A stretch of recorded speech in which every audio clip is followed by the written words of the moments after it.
Hello, my name is Evelina Silveira with Diversity at Work Communications Training. I have developed a sensitivity and soft skills program to deal with workplace bullies and harassers. I've been doing this successfully for over 10 years.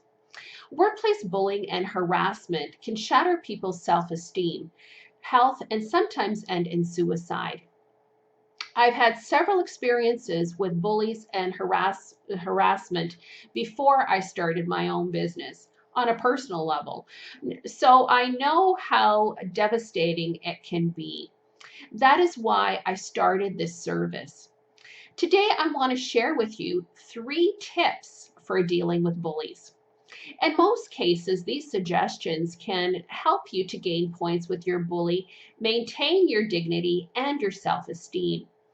If you have a bully who is more of a sociopathic type, though, my best advice to give you is to find another job, especially if it's your boss. These types are tough to fire because they're really good at manipulating, and they can be well liked by a group of people. And unfortunately, sometimes they only show their dark side to a select few, and you're one of those. So here goes a few tips, and I hope that they help. The first is to let your bully know how dumb or preposterous some of their actions can be. For example, when I got a job fresh out of university, I was working in the public service with some mature women who had worked in the organization for over 20 years. They had started fresh out of high school, and I was always polite and helpful to the women there, my coworkers. But I didn't understand, for example, the particular rules of working in a unionized environment, and I suspect that that was the reason that I might have had some problems with them. For instance, no one had explained to me some of the rules. I used to start early. I didn't take my breaks. Sometimes I didn't take a full lunch hour because I felt like I would lose momentum, or I might have stayed later to work. Um, and maybe this was the reason. But, like sometimes they would do some terrible things like hide my files. And my job was to assess the eligibility of people for rent geared to income housing. This was back in the 80s when we had a huge AIDS crisis, medical priorities. I had to house people really quickly who were trying to get out of a shelter. So they would hide my files on me. And the experience was very disheartening. But one day, I came back from my lunch hour to find a group of women in a huddle near my desk. And they were whispering. They were whispering, and not only were they whispering, but they were looking at me. And they were looking at me kind of like this, like,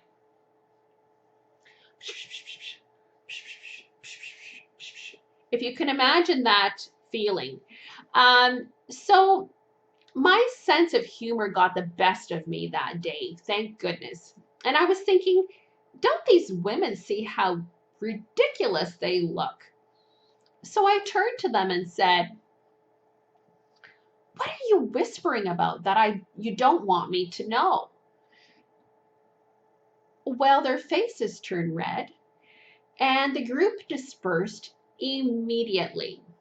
They looked pretty embarrassed that they were caught in a very childish act. Secondly, I would recommend being assertive, and that can be very difficult to do. But show your strength no matter how much you're shaking inside. You have to be your advocate. If somebody's accusing you of something that you didn't do, don't take it. Please don't take it, but be respectful. Say something like, I'm afraid that you have that wrong. I didn't do that.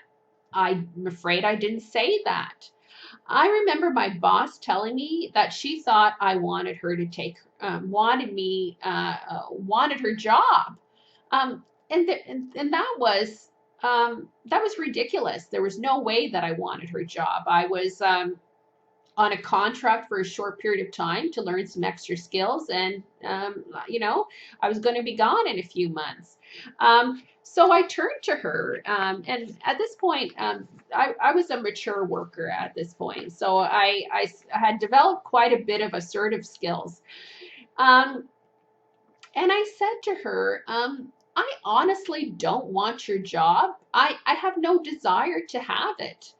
And I, why are you threatened by me? Um, and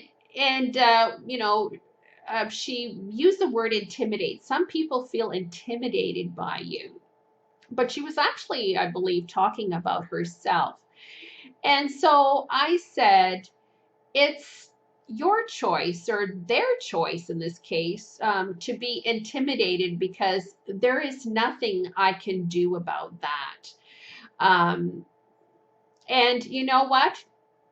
I left that office after being ridiculed and put down for I don't know how long, at least feeling like I had advocated for myself, that I was honest. I didn't want her job. It wasn't my problem if she didn't have certain skills to feel comfortable in her job, but I certainly wasn't going to take it, and it wasn't my issue. Um, Now, I was shaking while I was doing that. I probably didn't look like I was shaking, but this person had evoked so much fear and anxiety in me that this was kind of like the little bit of self-care that I could do in this moment, as was to walk away and have this woman know that I respect myself. Now, finally, I want to point out that most bullies and harassers, believe it or not, are pretty decent people. I don't think the person that I just described to you was a decent person, but at least the ones that I have worked with one-on-one, for the most part, yes, they are indeed poor communicators and don't have many skills to manage their anger and negative feelings. When you're seeing them in a vulnerable moment, show them that you care. That can be a big surprise to them. That can turn the relationship around for you. And it happened to me twice this way. A coworker resented me for being around because her friend was fired and I was a replacement. So there were some negative feelings. She wanted to still be working with her friend, but that wasn't really my problem. She would often take digs at me, suggesting that I could not do my job. In this case, I wasn't affected by this person as much as I have been in other places. I kind of let it slide or whatever. Um, but one day, it sounded like I heard her sobbing in her office, or sighing in frustration. She had had a really bad day, and it was accumulation of many bad days. And I knocked on her door and asked her if she wanted to talk. And she said that she did, and she just started to cry. And I sat there and I listened to her.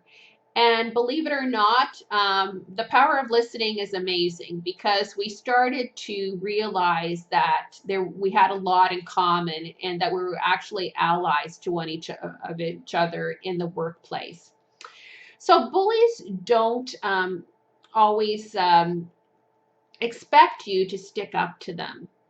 Instead, they get rewarded when you back down. So the goal is to not let them see you back down, um, and to try to change that trajectory by leading with one of these responses. And that's not always so easy to do. And I recognize that. There have been times with different situations, workplace situations with bullies, where I felt fine being assertive, although I knew it wasn't going to get me anywhere, but at least I knew that I was respecting myself. I hope these tips today have helped you. And if you are interested in learning more about the workplace bullying and harassment training that I do, please get in touch with me. I do group anti-bullying and harassment training, as well as I work one-on-one with my sensitivity program with bullies and harassers, and I've offered that remotely right now. Thank you.